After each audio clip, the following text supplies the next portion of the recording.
Hello বন্ধুরা, স্বাগতম আজকে মিস্টেরিয়াস ওয়ার্ল্ডের নতুন একটি পর্বতে।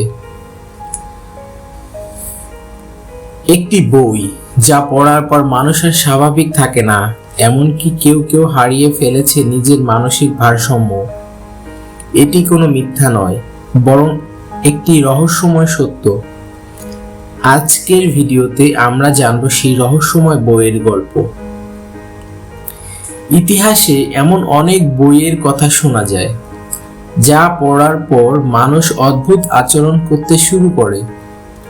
তাদের মনে হয় যেন তারা অন্য এক জগতে চলে গেছে। তবে সবচেয়ে বেশি ভয়ের কারণ হলো একটি নির্দিষ্ট বই যার নাম দ্য কংগ্রেস বুক।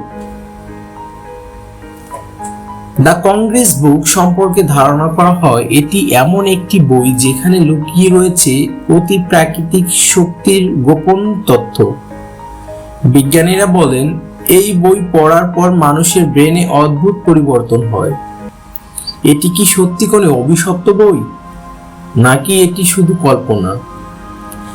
কিছু বিশেষজ্ঞ বলেছেন এটি একটি মনস্তান্ত্রিক প্রভাব, যেখানে বইয়ের গোপন মেসেজ মানুষের মস্তিষ্কে ভয়াবহ প্রতিক্রিয়া সৃষ্টি করে। আবার কিছু লোক মনে করেন এটি অপ্রাকৃতিক শক্তির প্রভাব। আপনি কি বিশ্বাস করেন এমন একটি বই কি সত্যি মানুষের জীবন ধ্বংস করতে পারে, নাকি এটি শুধুই মনের খেলা? আপনার মতামত কমেন্টে জানাতে ভুলবেন না, এবং এরকম রোমাঞ্চক এবং ইন্টারেস্টিং ভিডিও পেতে আমাদের চ্যানেলটি সাবস্ক্রাইব করুন। ধন্যবাদ এভরিওয়ান।